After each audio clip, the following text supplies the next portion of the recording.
All right, it looks like everyone is starting to join here. Welcome. Thank you for joining our webinar today. You are welcome to put your name and organization into the chat. It would be great to hear from you.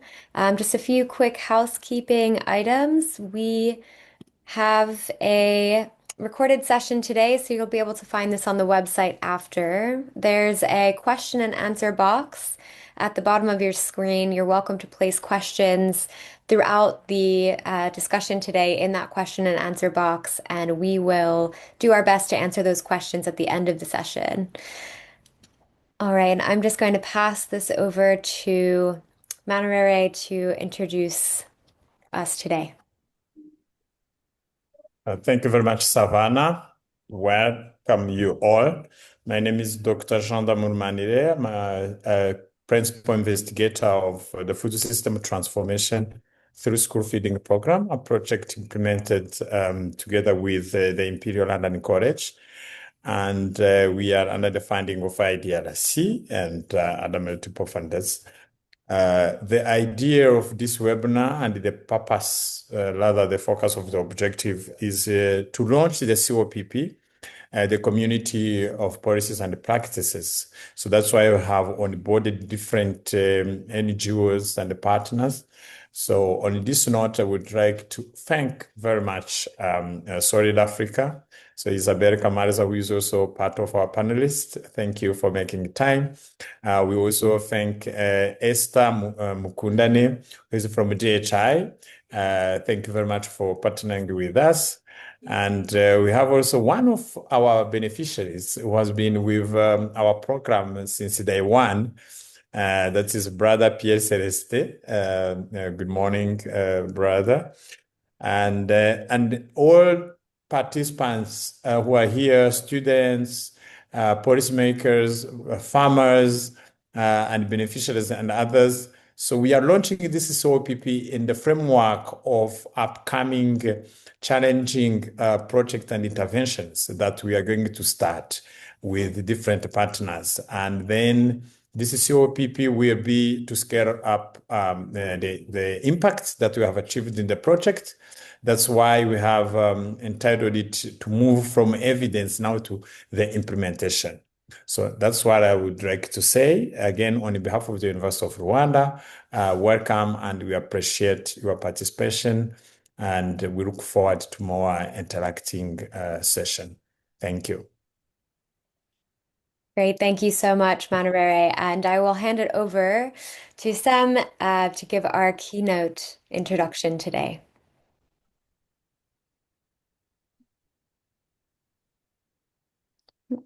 Don't know if you can hear us, but it looks like you are on mute. Hello, good afternoon. Great. Yes, we can hear you. Thank you so much, Savannah. Thank you so much, Dr. Manrere, and participants in particular. My name is Sam Gavire. I work with the Ministry of Education and the school feeding program. We are so much privileged today for having this webinar to talk about the school feeding program.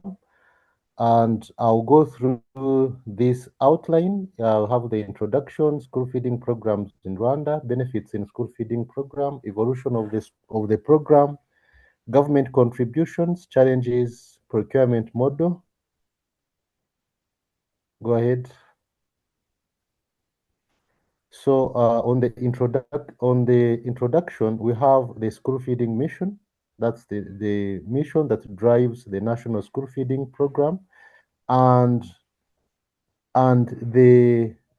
we have the general mission of the Ministry of Education and the mission for school feeding. The mission for the Ministry of Education is to transform the Rwandan citizens into skilled human capital for socio-economic development of the country by ensuring equitable access to quality education, focusing on combating illiteracy, promotion of science and technology, critical thinking, and the positive values.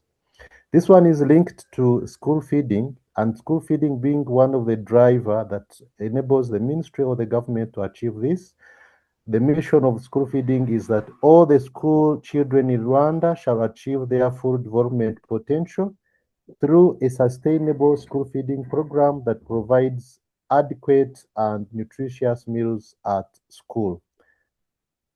So that's the mission of the school feeding program. So here, we have the school feeding programs in Rwanda. We have the 1 cup of milk implemented by the National Child Development Agency. We have the National School Feeding Program funded by the government and together with the parents, and the homegrown school feeding program supported by World Food Program in a few schools in the country. So we have the 3 programs in the country. So the school feeding has multiple benefits.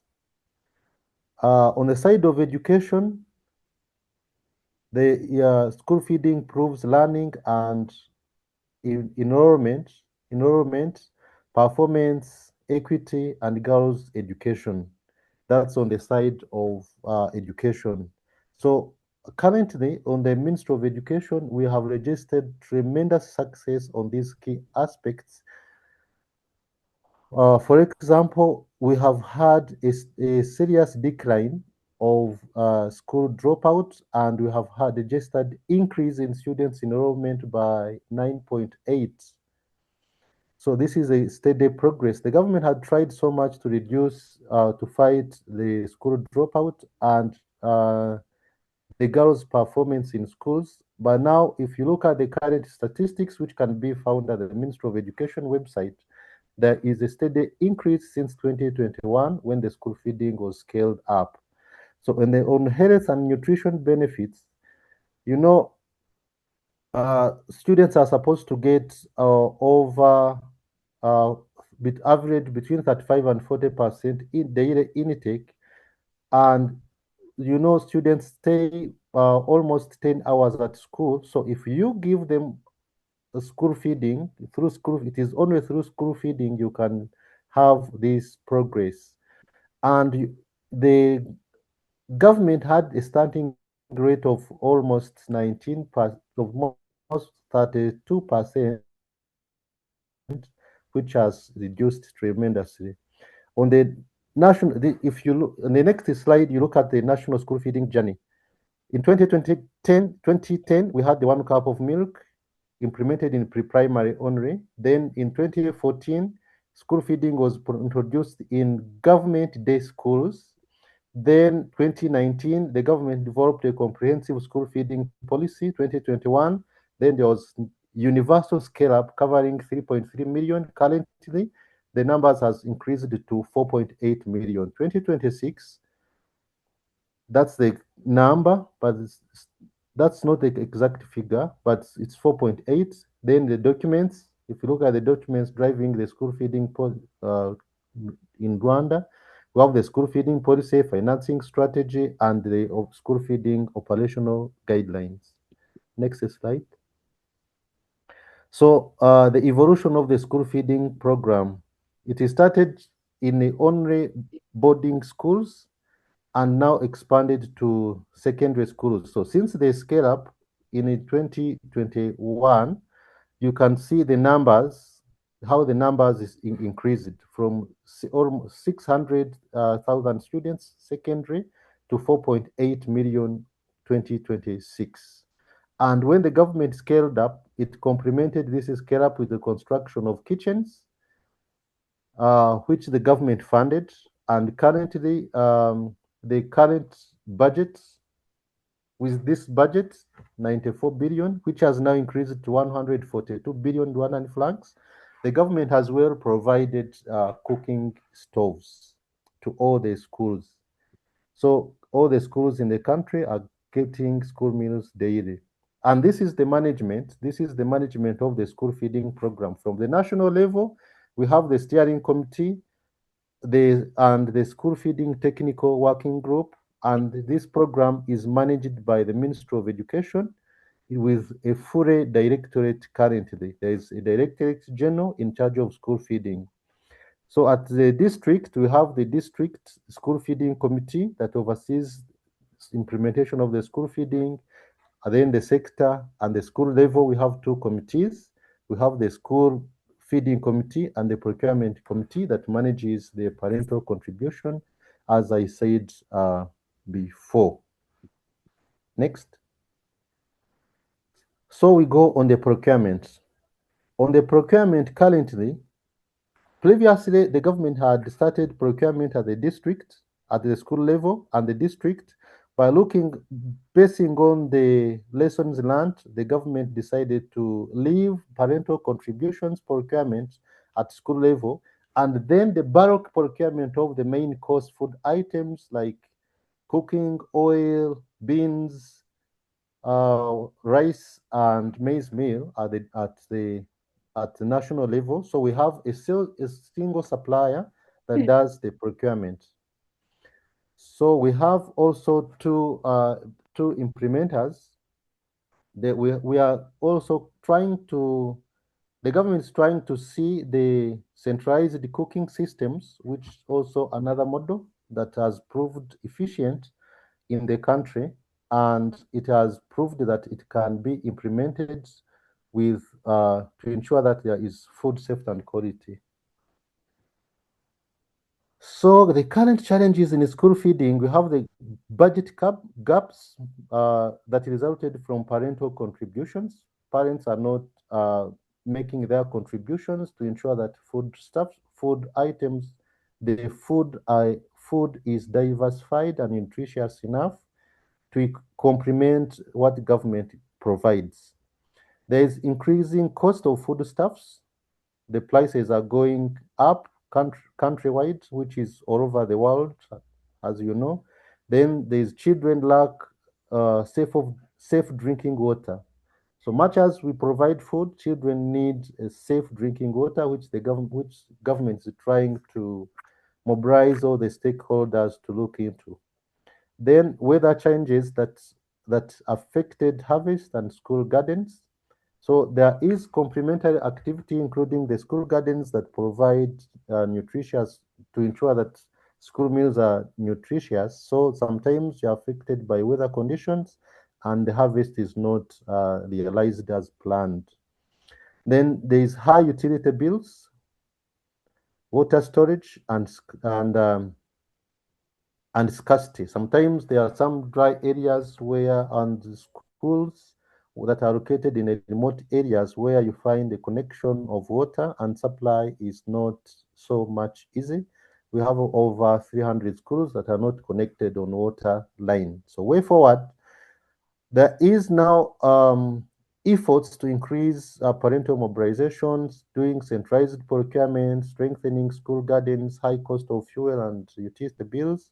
So there is engagement of partners working with working with cooperatives and farmers as well, public land availability. The government is trying to use public land to ensure that schools get allocating this public land to schools to ensure that these schools use this public land for agricultural practices. Then there's centralized cooking, as mentioned it, currently in 11 schools to ensure that food safety and quality is realized. And there's also cost efficiency in the centralized cooking model that we'll get to hear. Thank you so much.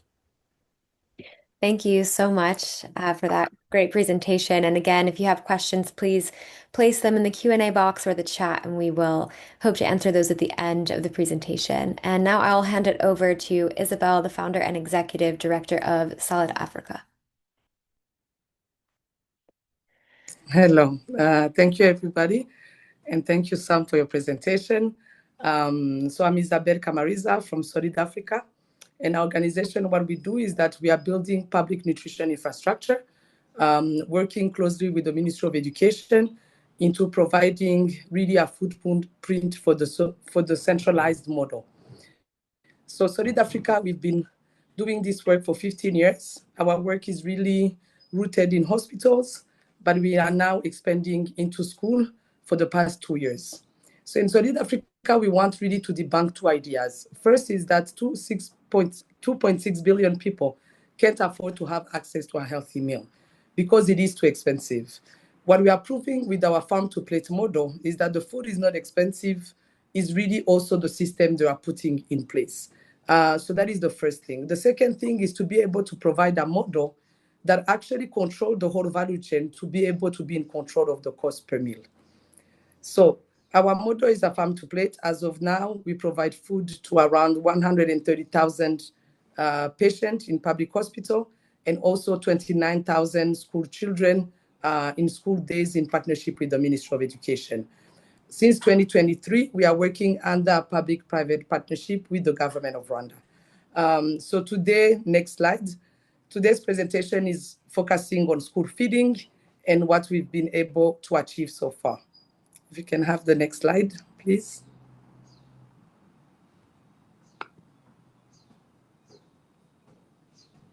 Yes. So I think that Sam talked about the challenges. It's really around that, around the fact of the nutrition, around the fact on how can we do it efficiently and sustainably to be able to deliver that. Thank you so much. So our solution is, as I said, it's farm to plate model. To be able to do so, we control the value chain by first wiring the supply chain. We nourish at scale, and you will see how. And then we anchor everything in public systems. Our aim is that to be embedded into public institutions. So in public school, we are now serving 29,000 children on a daily basis. We provide them with a 14-day rotation menu. For us, diversity is key to nutrition.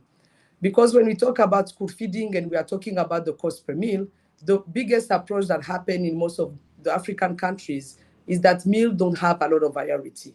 We are playing between maize and rice, beans, one vegetable or two vegetables. For us, we are using around 17 ingredients, and we source everything from the farmers. The other part of what we do, and we'll talk about the farmers and how we engage them, is that we do nourish at scale. So we have invested in 2 kitchens that are serving to serve those meals to public hospitals.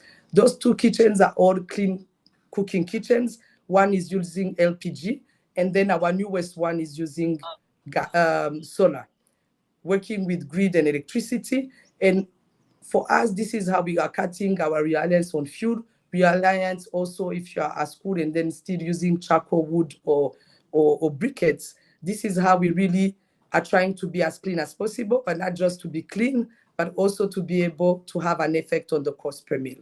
So going forward, all our kitchens that will be built will all be solar. So after that, what we do is that we deliver the food in the different schools. What is good with Rwanda is that we are a small country, highly dense, so you can achieve really to be able to arrive to all of those schools in less than an hour. In our 2 kitchens, one distributes food to 6 public schools and the other one to 5 public schools. So if we go deeper now on what is the sustainable agriculture kind of component in what we do. When we started this work 15 years ago, looking at hospital, but it's the same model. One of the biggest nightmares when you are having a diversified menu and a menu that is changing, it's really your procurement. How do you source those produce? How do you lock in prices early on and not depending on the fluctuation of the market? So we started by working with smallholder farmers. As of now, we work with 7,500 of them. What we do is that 5,000 of them, we have shifted the way they are farming into regenerative agriculture. This is our own specialty. We have our own farm, which is a 9-hectare farm. That farm serves as a model and a center of excellence for the other farmers that we are teaching. We do that also through our model where we are partnering with other organizations. We co-create curriculum. We give them input, fertilizer, and everything that they need on the beginning of the season. We lock in the market and how much we will need from their production. And then after that, the smallholder farmers actually create an evolving fund to be able to sustain themselves without needing an input of Solid Africa at the beginning of that. So we've been able to achieve that for 5,500 farmers out of those 7,500 that we source from. But most of the others too are coming from organizations like One Acre Fund and others that are working into improving their post-harvest and production. So what we've seen is that first we targeted farmers that were mostly women. The other part of what we did was to make sure that we are the market, making sure that the farmers are not losing their produce before they arrive to the market. We have seen a decrease in post-harvest, and also we have seen an increase in income of an average of 61% because we are the market. Next slide.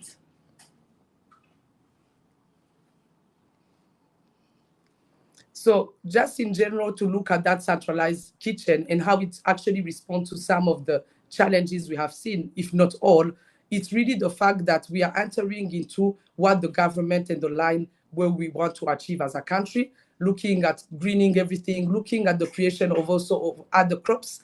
Because when we are looking at our multiple diversified menu, is how do we integrate other kind of foods to be able to push the multiple crops planting for those farmers.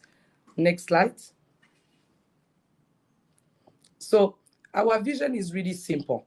When we are looking at where we want to achieve, as of now, we are saying 30,000.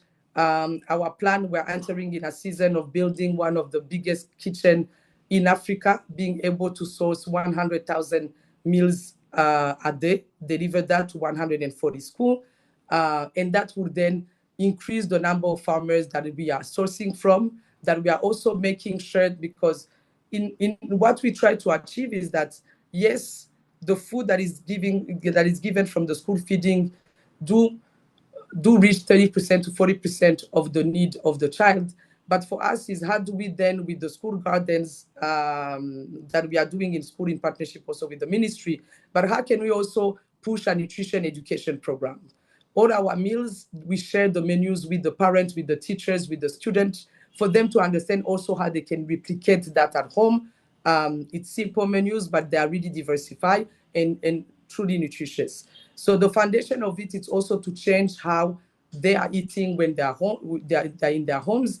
And we've seen great results also with the farmers that we are working with, because we are also teaching them in their own home gardens, how do you make it really nutritious what you are doing. And we also have partnered with Guns for Health to be able to deliver that.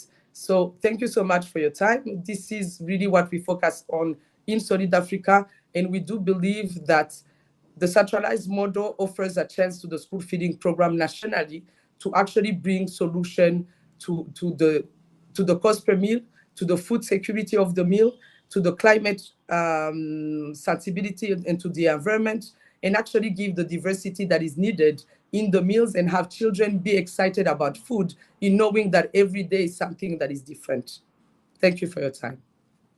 Thank you so much, Isabella, and what an incredible vision to nourish at scale and anchoring in public systems. And now we'll pass it over to Esther, the Executive Director at Gardens for Health International. Thank you so much, Savannah. Thank you so much, Dr. Manirere, Isabel, and it's an opportunity, and I'm really grateful for us to be able to participate in this webinar. Now, Gardens for Health is a non-for-profit organization that works at the intersection of agriculture, nutrition, and health to address malnutrition in Rwanda. We've been in existence for 16 years. And our core program is a maternal nutrition program, with our entry points being the health centers, where we work with mothers that are expectant in their first trimester to address the first 1,000 days of a child's life. Now, how does Gardens for Health segue into school gardens and nutrition? It's through our DNA of addressing malnutrition in Rwanda that Gardens for Health has partnered with the UN World Food Programme since 2017. Working in the school gardens and contributing to the school feeding in Rwanda. And for us, we would say the main thing is that school gardens have contributed about 60 to 80% in terms of the vegetables that are used at the school meals. And what we've seen is that there's been an improvement in nutrition at the school, but also it brings an improvement in the food system resilience. Next slide, please. Now, why does this matter? We know, and also based on statistics and also from the recent DHA survey, that 1 in 3 children in Rwanda is malnourished. And so that goes to show you that malnutrition still remains a huge challenge for us as a country. But then we also see that a lot of our children are in school, and so school feeding is a very good entry point for us to come in here to address the aspect of malnutrition. It also matters that we are in the school feeding space, because we know the meals need to be nutritious and diverse. And like Isabel has said before, looking at how they make the school meals and the menu, it's really critical because we noticed from the onset that the school meals just had one carbohydrate and one protein served. Now, GHI comes in here through the school gardens that are established, and the diversity is from the vegetables provided. Now, we are doing this by supporting the establishment of school gardens across Rwanda with diverse variety of vegetables. And to date, we are working over 140 schools. These would be both primary and secondary, some of them being group scolaires in 9 districts that have been identified as being highly vulnerable. And through this, we are linking schools by establishing these gardens, linking them with communities where we do the social behavior change, communication and nutrition, but also having parents coming to the schools to participate in the establishment of school gardens. But most importantly is the nutrition education, which is very critical in terms of students understanding about nutrition, understanding how the gardens come in as a learning tool, but also how they contribute to the meal diversity on the plates. Next slide, please. And so how is this working? We look at it through 3 pillars. The first one being school gardens that we have established. Like I said earlier, we're able to bring a diversity of different vegetables, both leafy greens and tubers, that provide that nutrition component for the students. Nutrition education, like I said earlier on, through the education of engaging communities, but also at the schools where we have school clubs established by the students in the different sections. And through this and through the school assemblies, they're able to discuss and have debates around nutrition. And then community engagement is very critical because you want to have buy-in of the parents. I think also Sam highlighted about the parents' contribution into this. And so we do trainings for both parents on the school committees, farmer promoters within the communities, the school heads and teachers, and bring in communities through the Umuganda sessions over the weekends at the end of the month. And for us, we feel this is an integrated model that's linking production, education, and social behavior change, which are very critical to nutrition. Next slide, please. Now, what are the key insights we've learned implementing this over the last 9 years? We realize, and from our data, we have found out that school gardens contribute about 60 to 80% of the vegetables used in the school meals. Aside from just improving the meal quality and dietary diversity and reliability of supply, it has also enabled the schools to reduce the expenditure in terms of buying vegetables from outside the schools, but also ensures that they have healthy vegetables that are organically sourced and planted from within the school garden. Next slide, please. The other aspect and the key insight we're seeing is around social behavior, around behavior change in the schools and communities that we're working with. To date, over 180,000 parents are able to diversify their meals at home. This comes from the training that is carried out at the schools. We also do this through the cooking demonstrations in community events and during the national celebrations. We also have seen an increased awareness of nutrition practices, both in schools and in communities and at the households of the parents of school children.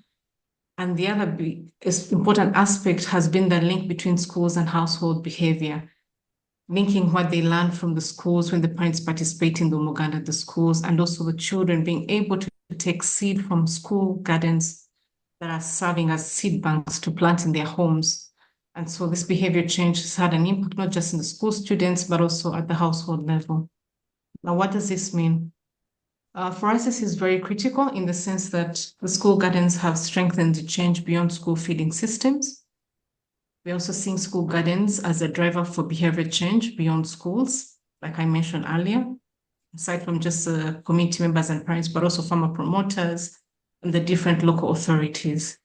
But most importantly is that we align school gardens in relation with the national policy priorities of the government of Rwanda, which are aligned in NST2 and the PSTA5 of Rwanda. But also what we see is that school gardens are also a scalable model for food system transformation because they don't just only focus on children, but they link the whole ecosystem where farmers are able to also provide food and vegetables to the schools. Aside from that, you're linking farmer promoters, you're linking everyone along the entire chain within the food system, thus enhancing this food system transformation. Next slide, please. What's our final takeaway? As an organization, for us, we really see school gardens as being very practical. They are very scalable solution that improves nutrition, strengthens school feeding, and also supports the wider food system transformation on a whole. Next slide, please. Thank you so much. Thank you very much for that presentation, Esther, and for highlighting the importance and impact of school gardens. I think the next presentation by Jean Damour and Manarere will also touch on the importance of school farms and gardens. Thank you very much, Savannah. Thank you, Esther and CEO Isabel, for explaining, with practical examples, your interventions. It's quite excellent. For this project of food system transformation through school feeding program in Rwanda, it's a project that is implemented by University of Rwanda together with Imperial London College. Then we have also the IDRC that is the funder, but we have also other partners that were involved, but we are also a member of a research consortium. So, please, and why this is an issue? It is an issue because Sam from Minedik already mentioned the issue of a triple burden of malnutrition. There is a problem of overnutrition, undernutrition, and but when you check on different micronutrients, I will be more scientific because as a university we conducted the research and evidence on that. You find that students or our school children, they need iron, vitamin A, and mainly, and zinc and calcium. So it means in everything that we feed them, they should be enriched with those nutrients. Next, please. And therefore, we needed to come up with an approach that is connecting agriculture, nutrition, and the market at the same time. Because yes, you generate evidence, but at the same time, you have also to check on the change that is happening. And that's why we had to assess different policies, existing policies, to see how Rwanda is implementing the macronutrients rich crops program across that are already available, the school gardens and climate smart practices. So then with that, we see a catalyzer of change at the transformation, which is the school feeding, because you integrate both the production and the supply chain at the same time, which will lead to the output of having improved school menus. So thank you, GHI, Solid Africa, and other partners. There is an improvement now in school feeding. Next, please. So what we did for us to generate evidence, we had to do first of all stakeholder mapping and then do the food analysis where we were sampling the food from the schools. So we used to go there at lunchtime, go there, take the sample, go and analyze the sample in our laboratories, and then also help schools to grow some micronutrients rich crops through experimental fields. Next, please. And therefore, we have selected some key crops that we were targeting. We are still targeting. We have the provitamin A maize. We have orange French sweet potatoes to address beta-carotene rich, and which will lead to vitamin A as well. Then you have the carrots, which is high beta-carotene. Then we have also red amaranths. Red amaranths are not common in Rwanda, but now it is being really extended and disseminated across. Then we have high iron beans, and we have also the comfrey, which is added to micronutrients rich crops, because it also produces a strong biomass that is needed also in terms of soil conservation, because we want to also to go somehow regenerative. Next, please. So we have covered all 30 districts. In each district, we have at least one school that collaborated with us, but we have in total 43 schools. Next, please. And when we were doing the mapping, as you can see this map, you will find that partners are connected. I'm sure Solid Africa is somewhere here, GHI is here, different partners are here. You can see them. Many of them, they are here.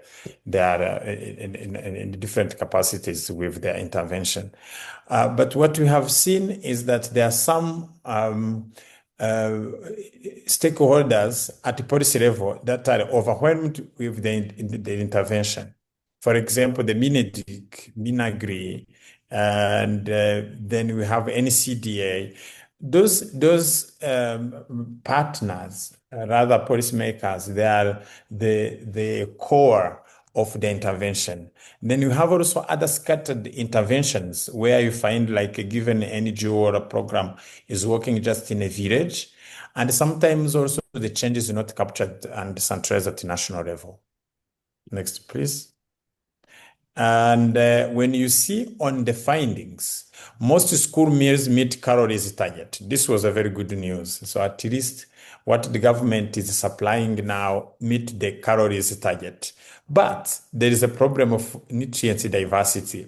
Isabel mentioned about the variety that the people just shift. If you are lucky, you have two vegetables, and sometimes you have none. So there is a problem of dietary standards, though at least the meal meet the calories target. Next, please. And we had also another issue of mainstreaming gender in our intervention. Why? Because, feeding the children is a business of women across different African countries. It's a business of women.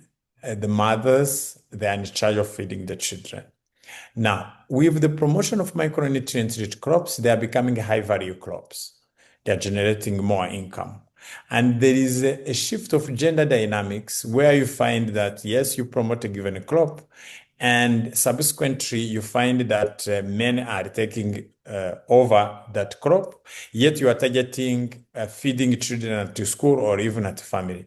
So then we had to analyze and see if there is a potential of mitigating the risk whereby there will be lower misplacement from male to female or from female to male, ensuring that there is gender equity. That's why it had to be mainstreaming. Therefore, we have organized the training of different school representatives, mothers, parents, committee of school feeding committees, and they were trained on what we call imboneza mirire. Imboneza mirire, if I translate that, it's a pronutrients behavior, so that whenever you are cooking, you also have that conscience of nutrients. Next, please.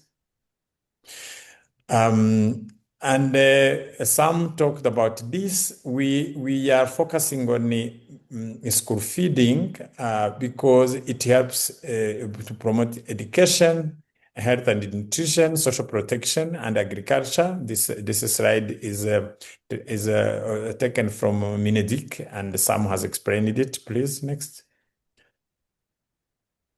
And I would like to invite Brother Pierre Celestin Senga, who is a head teacher at Groupe Scolaire Jean de la Mene.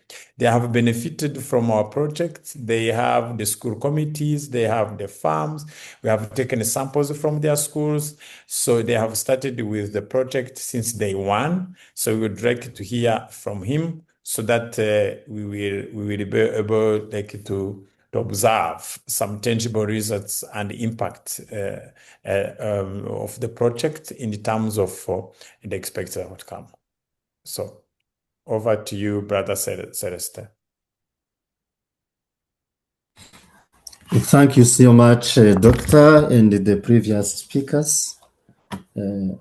Allow me to start to inform you that our school is a part of the school feeding project initiated by the government of Rwanda. Also is a part of food systems transformation through school feeding in Rwanda in collaboration with the University of Rwanda.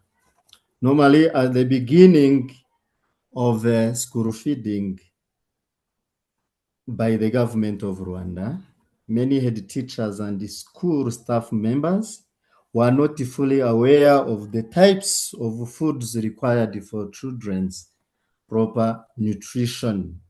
Meals were often focused on quantity rather than quality, with limited attention to balanced diets and micronutrients.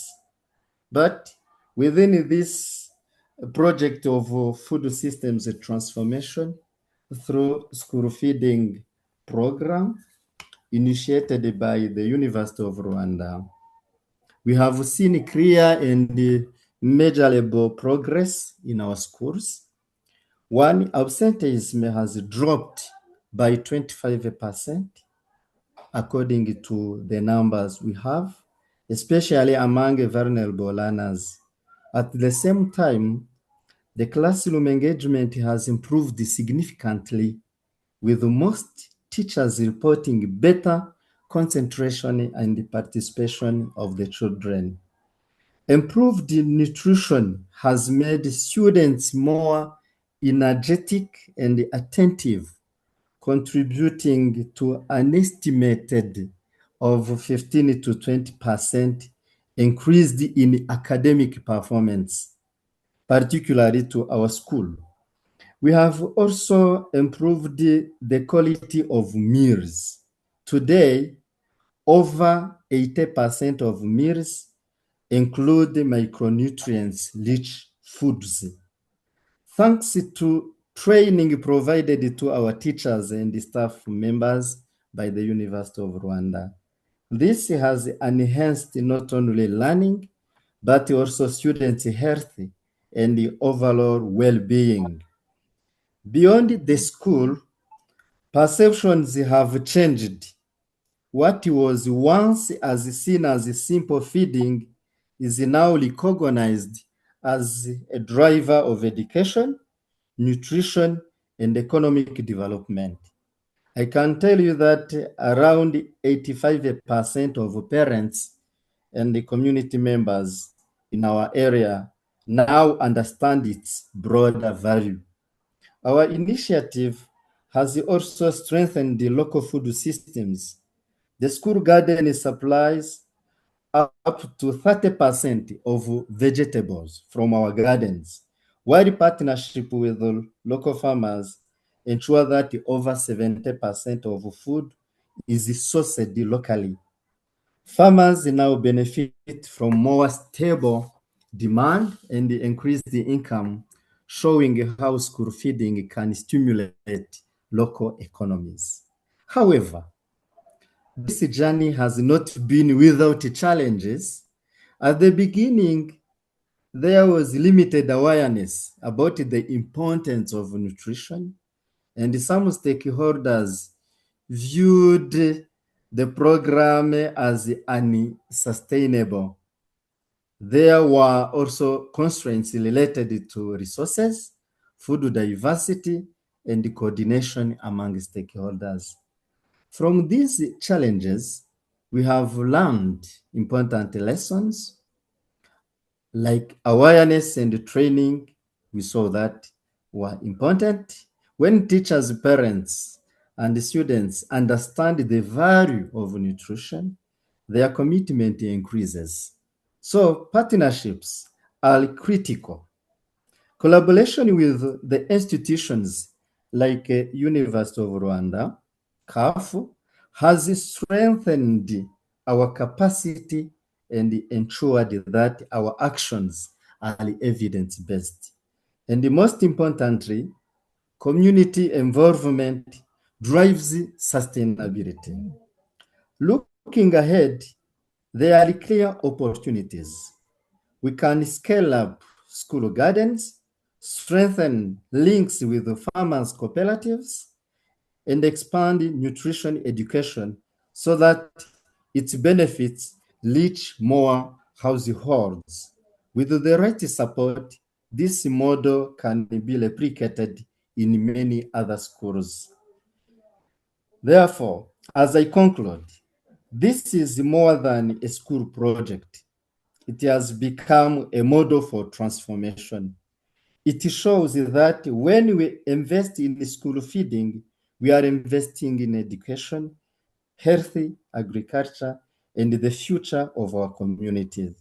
So I urge all stakeholders, policymakers, educators, and partners to support and scale up school feeding programs.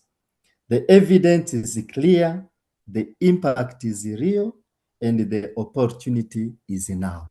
Thank you. Thank you so much for those closing remarks, Ed. It is wonderful, really, to hear from someone who has interacted with the system and benefited from these amazing programs as well. And we're going to switch to the Q&A portion of the session. If everyone, all of the speakers want to just turn their camera on. We've gotten a few questions in the chat. And I'd love to start with a question for Isabel and Esther and Manarere as well. Someone would like to know what practical actions are needed to move from pilot projects to larger scale implementation. And I think this is a really great one to start with. Perhaps, Isabel, if you'd like to kick off any learnings that you have or any advice from scaling from pilot. Yes. So as we started the pilot with 1,700 children, we are 30,000. But for us, the model really to have a footprint, we want to arrive to almost 255, which would be like 6% of, but now I've seen the number has increased, maybe 5% of the whole numbers of students that need to be fed in a way that is different, but also looking at some schools have already models that are working. So for us, also, it's not just in terms of number, it's also in terms of kitchens. We want to have the biggest kitchen, which is the one I talked about, the 100K kitchen, but also having smaller kitchen and see the financial economics with all of those two. How much are you gaining by even scaling more and having a cost of production that is centralized? So we think that after that 100K, we'll have really the premises of saying this is how much it costs and this is how you can implement that. Thank you.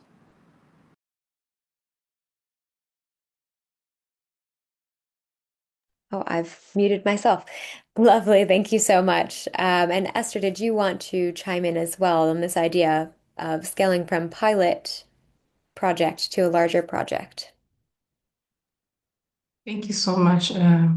So for us, I think looking at scaling from pilot to project, what we've learned is that we started small in a few schools in 3 districts.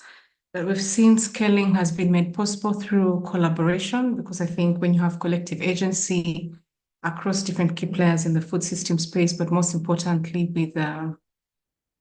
with those again engaged in school feeding, we've seen that when we leverage on one another, that's a possibility for us to scale through partnerships. And these partnerships, one, for example, like with multilateral agencies like the UN World Food Programme, it means we're able to now reach further and expand, but also co-create knowledge and information. Secondly, I think what I would say is that to scale up again, it's really, really critical that there's synergy and linkages across the different sectors outside of just the school feeding and looking at the different key players. And I think, like Isabel iterated earlier on about the PPP, it's really, really very critical when you have public-private partnerships across the space to scale. Thank you. Thank you. And Manarere, it would be great to hear from you as well. I know you've just had an experience with scaling up this project. Indeed. The scale up is to generate more evidence, first of all. Before going large scale, there is a need to always generate evidence.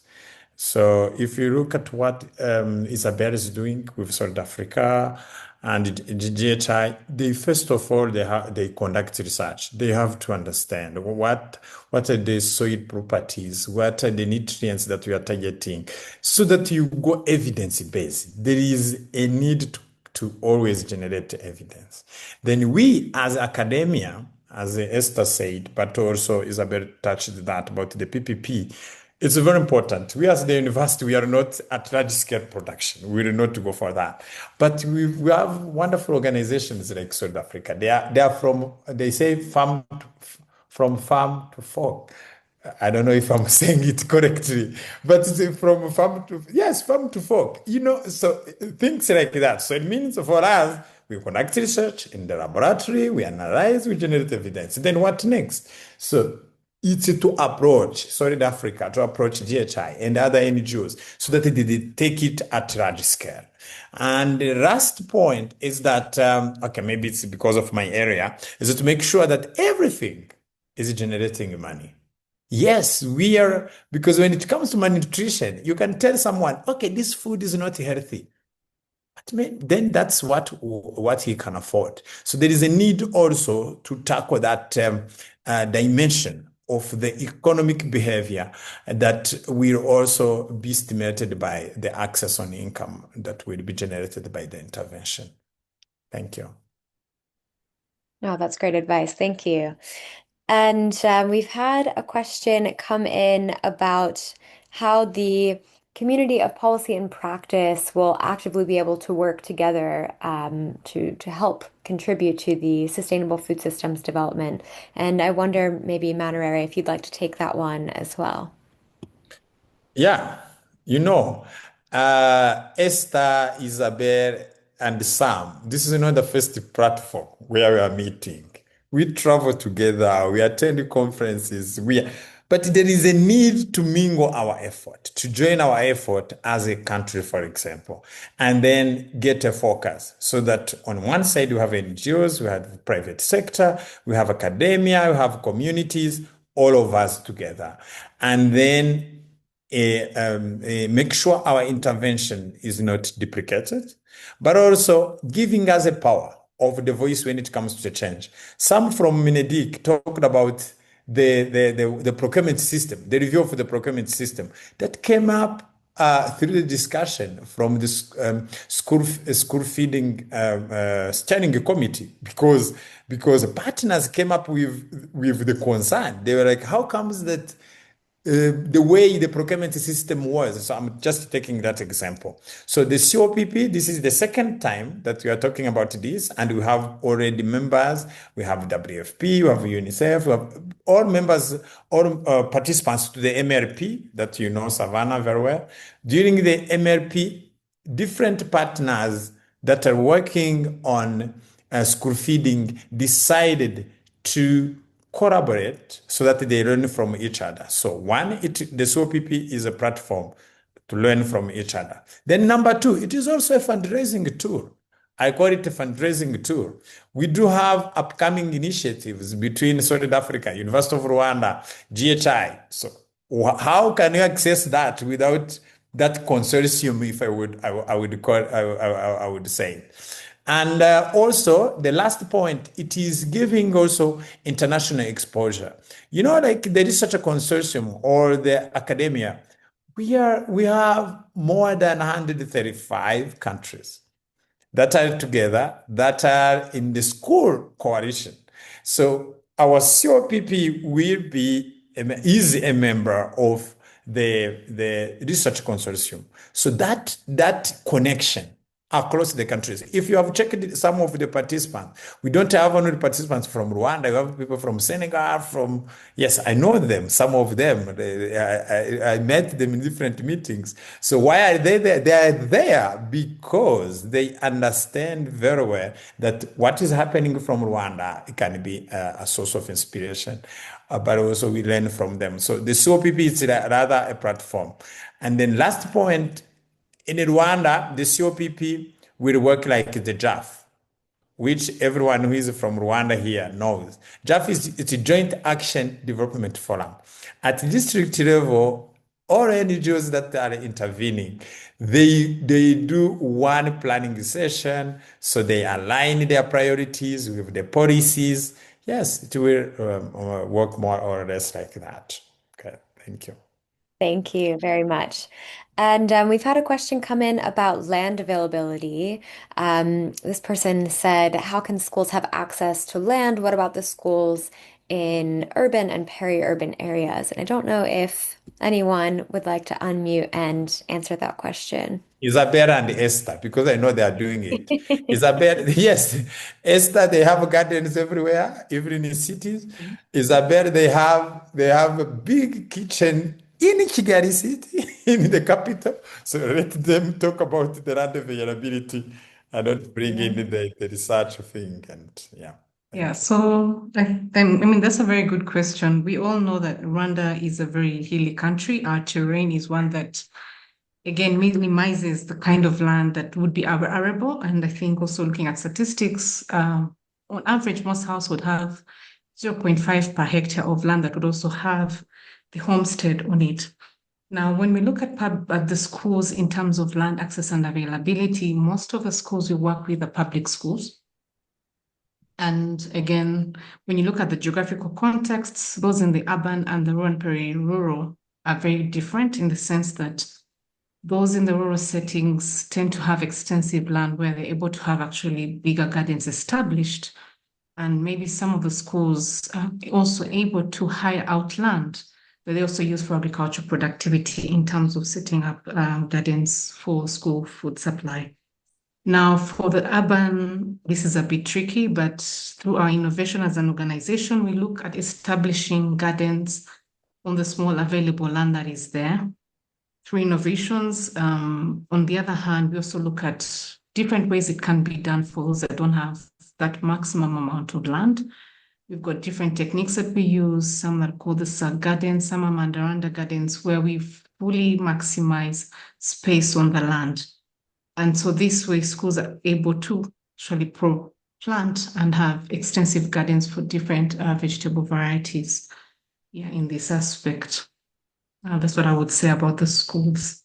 Thank you, and land. Thank you. And Isabel, did you want to chime in at all? Really not big things to add, maybe on the urban one, as she said, like looking at the lands that are available. So for us, it's also looking at the cooperatives. How do you actually look at the smallholder farmers that are already aggregating things together to be able to source close by the schools that are not able to have their own gardens? But also most of the school in urban, even on that small land, it's really kind of difficult to plant everything that you need for your meals. Great. And I know we've got 1 minute left. I think we'll run just a minute over. I did have one last question directed at Sam. If there's any way to get involved with the government or engage the government in one of these projects, can you just speak to anyone who is looking to start to get involved? What would their best entry point be? Thank you so much, Savannah. The government is open to different stakeholders. What the government does is only coordination. So the government encourages different players to come together because implementing school feeding is not a single stakeholder or organization can implement school feeding. It needs collective collaboration of every team player, and the government will do only coordination. So what the government can do is to entice all the stakeholders to come on board to ensure that school feeding is better implemented. That's all I can say. Thank you. Thank you very much. And now I'll just hand it over to Nicole to give a brief closing remark. Thank you, everyone.